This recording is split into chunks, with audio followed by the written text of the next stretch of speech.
Alhamdulillah, Indonesia jadi juara umum sejati di SEA Games, ajang olahraga paling bergengsi di Asia Tenggara, simbol persatuan, sportivitas, dan semangat fair play. Namun di balik gemerlap panggung megah itu, tersimpan cerita yang tidak semua orang berani bicarakan. Cerita tentang kontroversi, tentang keputusan janggal, tentang atlet yang berjuang bukan hanya melawan lawan, tetapi juga melawan sistem. Dan di tengah badai itu, Indonesia berdiri dengan satu hal yang tak bisa dibeli, kejujuran. Simak faktanya hingga selesai.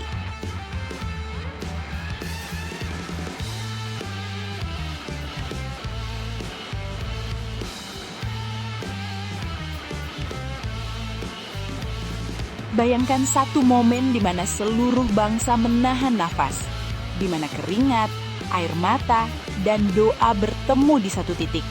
Dan di sanalah sejarah akhirnya ditulis. SEA Games 2025 bukan sekadar turnamen. Bagi Timnas Futsal Indonesia, ini adalah panggung pembuktian. Panggung untuk mengakhiri penantian panjang. Panggung untuk menjawab satu pertanyaan besar. Kapan Indonesia benar-benar berjaya di futsal Asia Tenggara? Dan jawabannya datang dengan cara yang luar biasa. Tonton hingga selesai.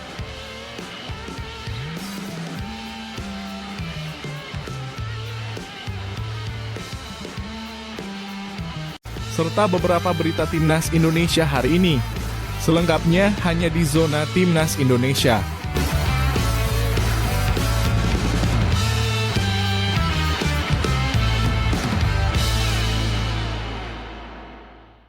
Sebelumnya jangan lupa subscribe channel ini supaya tidak ketinggalan berita Timnas Indonesia.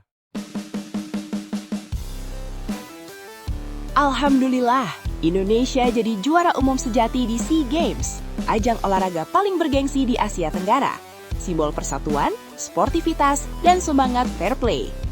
Namun di balik gemerlap panggung megah itu, tersimpan cerita yang tidak semua orang berani bicarakan.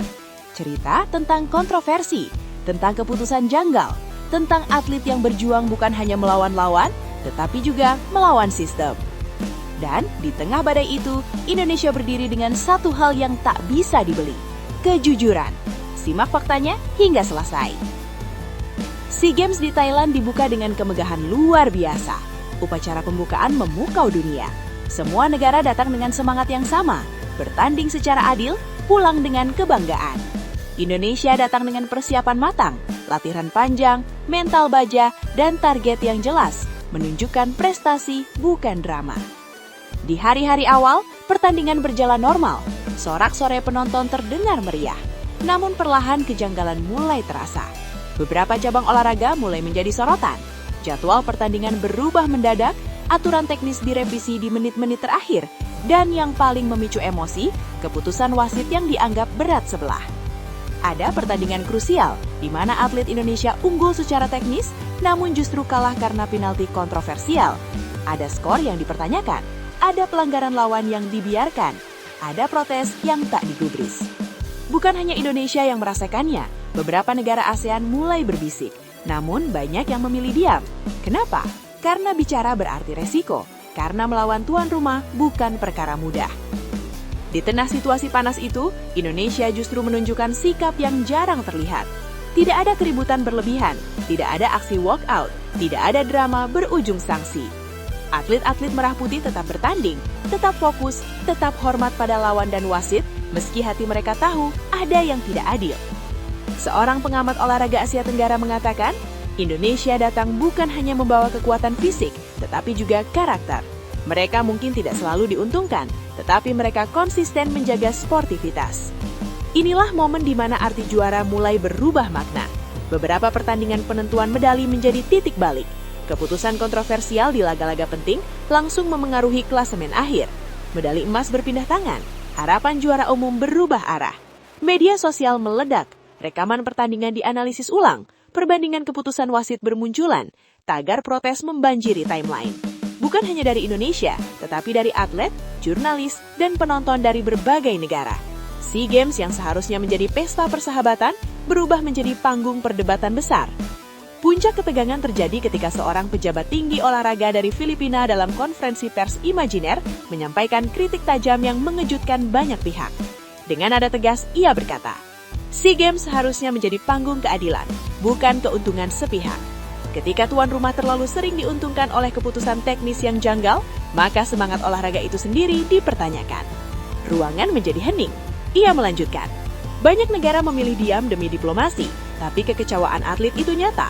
Kami berhutang pada mereka untuk bersuara. Lalu kalimat yang paling menyentuh, kejujuran Indonesia patut dihormati. Mereka bertanding tanpa skenario, tanpa rekayasa. Pernyataan itu menyebar cepat, menjadi perbincangan seluruh Asia Tenggara. Menjelang upacara penutupan, atmosfer terasa berbeda. Beberapa kontingen tidak lagi merayakan hasil akhir, senyum terasa dipaksakan, tepuk tangan terdengar hambar.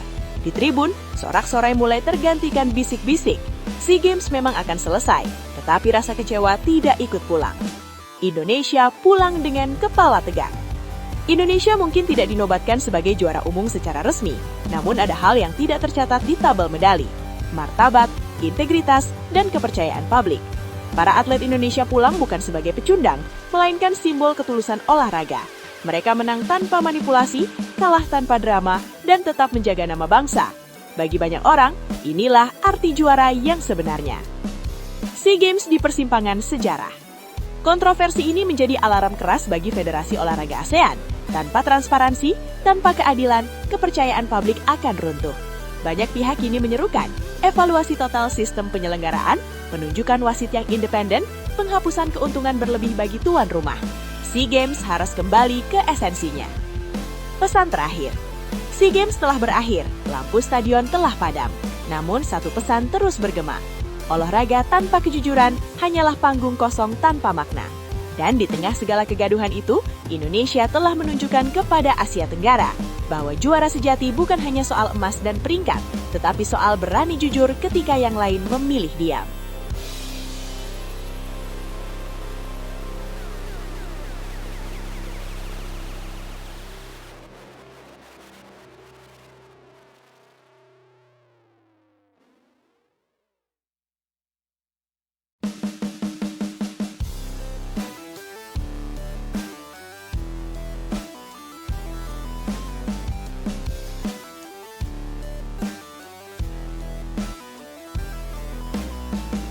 Bayangkan satu momen di mana seluruh bangsa menahan nafas, di mana keringat, air mata, dan doa bertemu di satu titik.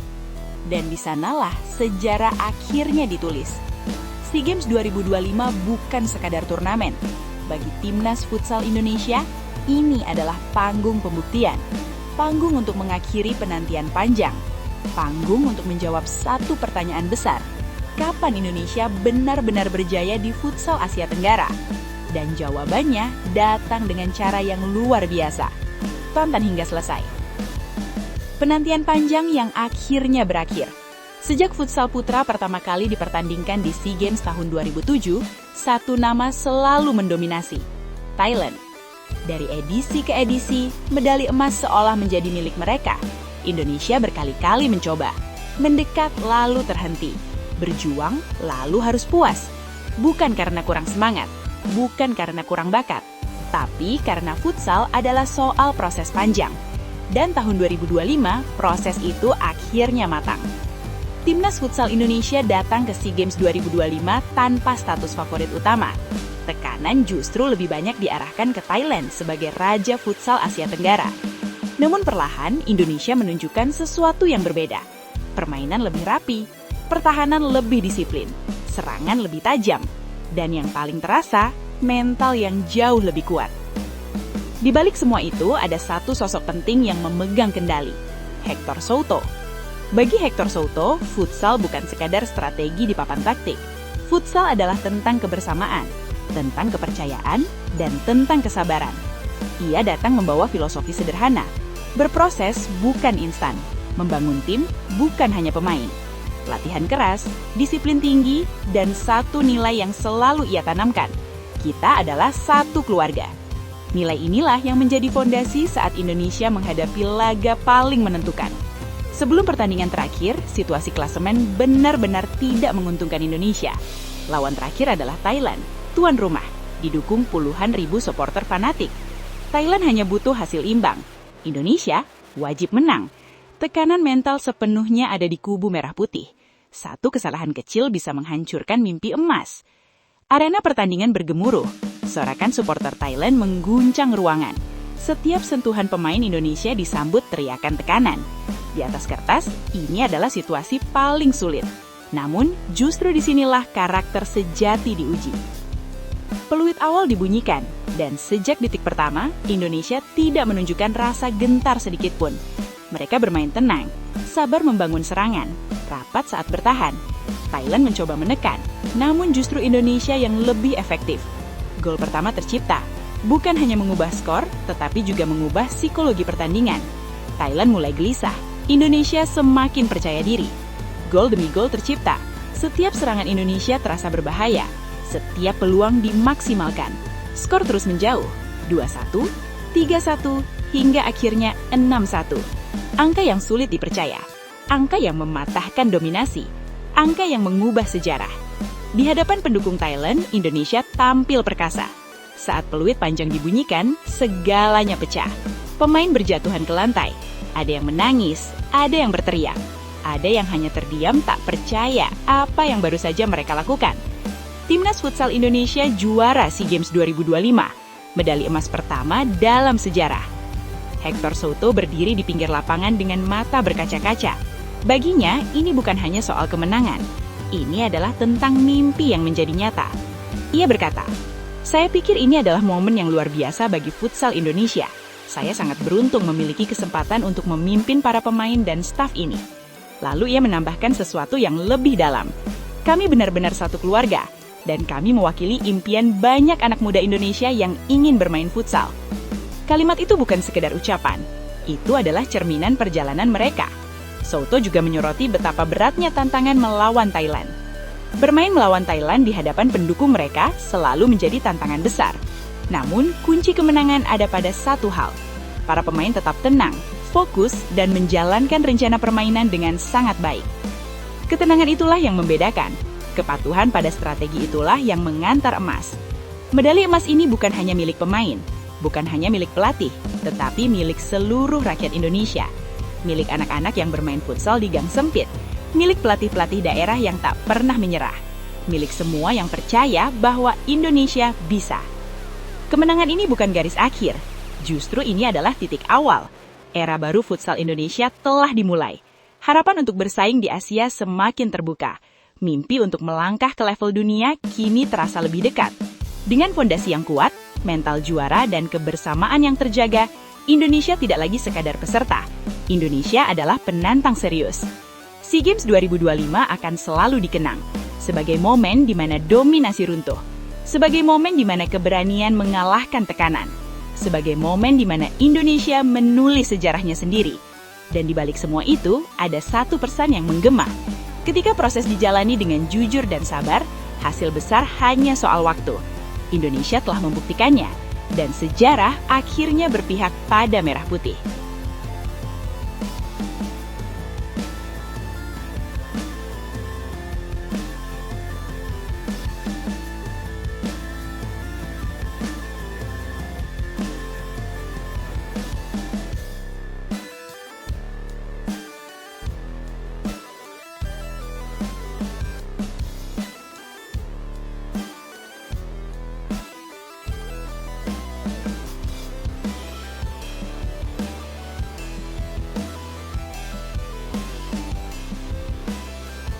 Ini baru mantap.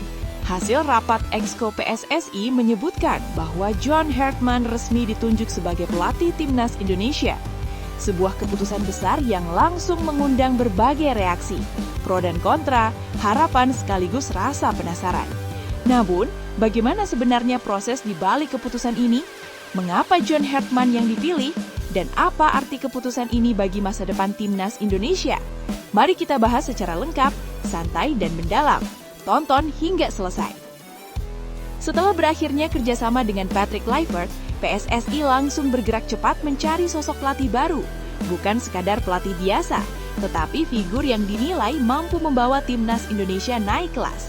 Bukan hanya di Asia Tenggara, tapi juga di Asia.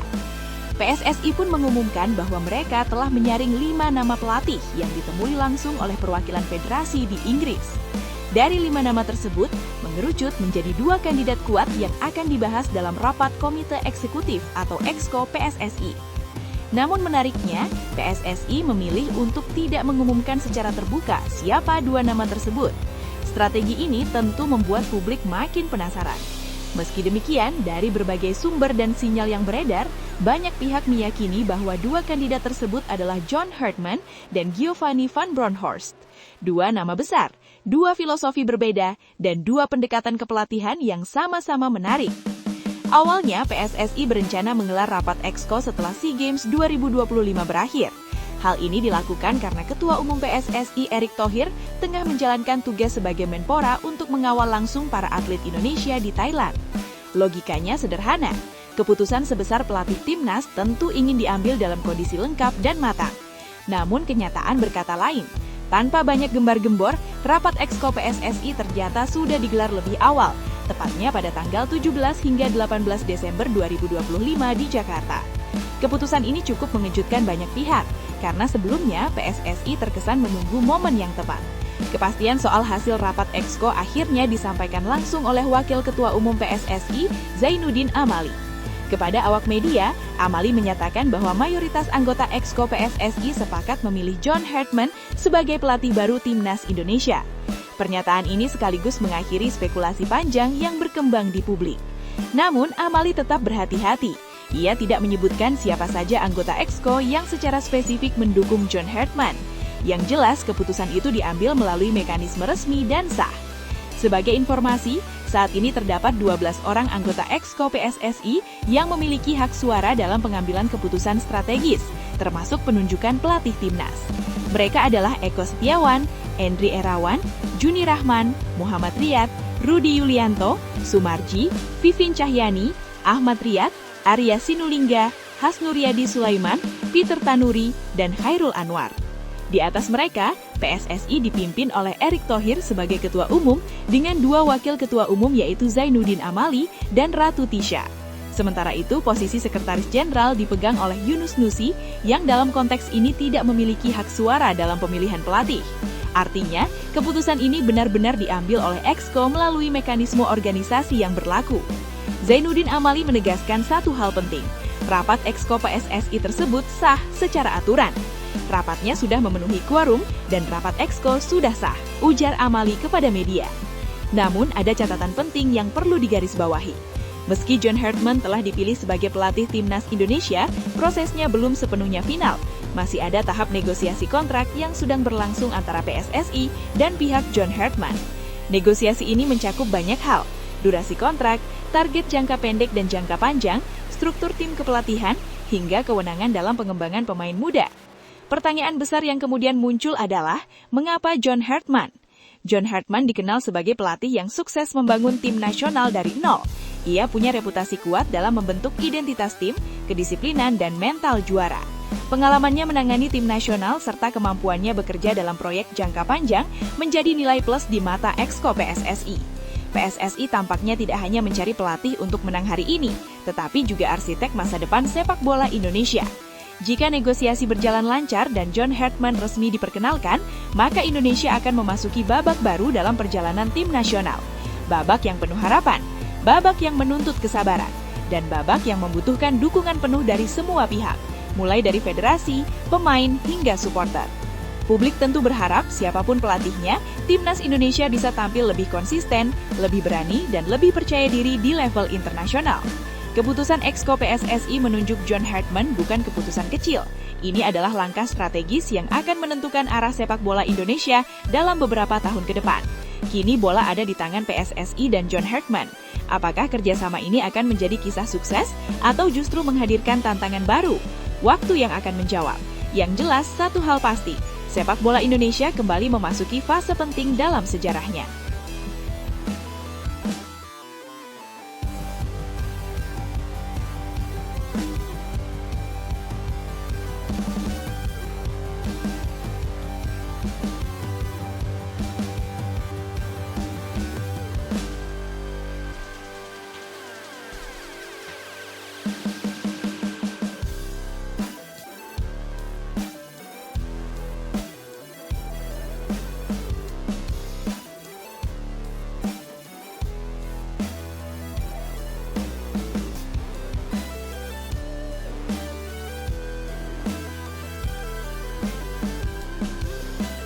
Nama John Herdman belakangan ini jadi bahan perbincangan hangat di kalangan pecinta sepak bola Indonesia.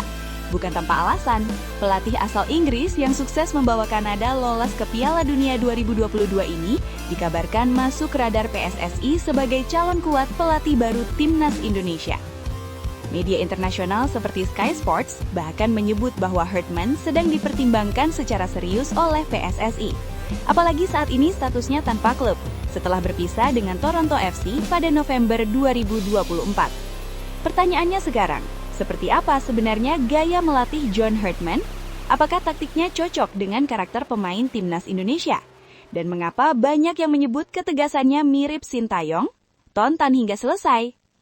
Di video ini, kita akan membedah secara lengkap dan sederhana taktik, filosofi, serta karakter kepelatihan John Herdman. Santai saja, tapi tetap tajam. Sebelum bicara taktik, kita perlu mengenal dulu sosoknya. John Herdman bukan pelatih instan. Ia adalah tipe pelatih pembangun fondasi. Namanya melejit saat menangani Timnas Kanada, bukan karena tim itu penuh bintang sejak awal, tetapi justru karena berhasil mengubah identitas sepak bola Kanada. Sebelum Herdman datang, Kanada bukan kekuatan besar di zona CONCACAF. Namun di tangannya, Kanada berubah menjadi tim yang agresif, berani, dan disiplin. Puncaknya, lolos ke Piala Dunia 2022, sesuatu yang sebelumnya terasa sangat jauh. Ini penting karena Indonesia berada dalam situasi yang mirip. Banyak potensi, tapi butuh sistem, karakter, dan arah yang jelas. Satu hal yang paling menonjol dari John Herdman adalah fleksibilitas taktik. Ia bukan pelatih yang kaku dengan satu formasi. Bagi Herdman, formasi hanyalah alat, bukan tujuan. Namun, di balik fleksibilitas itu, ada satu hal yang tidak pernah berubah. Intensitas, disiplin, dan karakter bermain. Inilah yang membuat banyak pengamat menyebut gaya Herdman mirip dengan Sintayong. Bukan dari asal negaranya, tapi dari ketegasan dan standar tinggi yang ia terapkan kepada pemain. Mari kita masuk ke bagian paling menarik, taktik di lapangan. Formasi yang paling sering digunakan Herdman bersama Kanada adalah 3-4-3, yang dalam praktiknya sering berubah menjadi 3-4-2-1. Dalam skema ini, 3 bek tengah menjaga struktur pertahanan, 2 wingback aktif naik turun, 2 gelandang serang bermain di belakang striker utama. Di Kanada, trio depan ini diisi oleh Alphonso Davies, Jonathan David, dan Cyle Larin. 3 pemain dengan kecepatan, mobilitas, dan insting menyerang tinggi. Struktur ini membuat Kanada tetap solid di belakang, tapi sangat eksplosif saat menyerang. Banyak orang mengira tim dengan 3 bek hanya fokus bertahan. Di tangan Herdman justru sebaliknya. Kanada membangun serangan dari lini belakang dengan struktur rapi. Dalam skema 3-4-3, satu gelandang seperti Stephen Estasio sering turun ke belakang membentuk pola 3+1 saat build up. Tujuannya sederhana, menciptakan keunggulan jumlah pemain, memancing pressing lawan, lalu memecah tekanan dengan umpan progresif. Gaya ini sangat modern dan menuntut kecerdasan pemain bukan sekedar tenaga. Salah satu ciri khas tim Herdman adalah pergerakan bola yang cepat dan langsung. Begitu ruang terbuka, bola tidak diputar terlalu lama. Umpan vertikal dan diagonal menjadi senjata utama. Estasio dikenal piawai mengirim umpan terobosan, switch play ke sisi sayap, bola progresif yang langsung menusuk pertahanan lawan. Ini membuat serangan Kanada tidak mudah ditebak. Dalam sistem Herdman, sayap adalah kunci. Alphonso Davies bukan hanya pemain cepat, ia diberi kebebasan bergerak dari kiri ke tengah, bahkan bertukar posisi dengan striker. Tujuannya satu, menarik pemain lawan keluar dari posisinya. Di sisi lain, wingback seperti Adekugbe dan Larea aktif melakukan overlap, underlap, dan kombinasi cepat di sisi lapangan. Hasilnya, Kanada sering menciptakan keunggulan jumlah pemain di sisi sayap. Hal lain yang membuat tim Herdman sulit dibaca adalah rotasi posisi yang cair. Davies, David, dan Larin tidak berdiri kaku di satu titik. Mereka terus bertukar peran. Striker bisa melebar, winger bisa masuk ke half space, gelandang naik mengisi ruang kosong. Bagi bek lawan, ini mimpi buruk, karena siapa yang harus dijaga, dan kapan harus naik atau turun. Nah, ini bagian yang paling mirip dengan gaya Sintayong. John Herdman sangat menekankan counter pressing. Begitu bola hilang, pemain terdekat langsung menekan. Tidak mundur dulu, tidak memberi lawan waktu berpikir. Tujuannya, merebut bola secepat mungkin atau memaksa lawan melakukan kesalahan. Ini bukan sekedar soal fisik, tapi juga mentalitas dan kedisiplinan. Di luar taktik, Herdman dikenal sebagai pelatih yang tegas dan detail. Tidak ada pemain bintang yang kebal aturan. Semua harus disiplin, kerja keras, patuh pada sistem. Ia membangun budaya kompetitif, di mana pemain merasa tidak ada tempat aman. Semua harus bersaing, semua harus siap kapanpun dimainkan.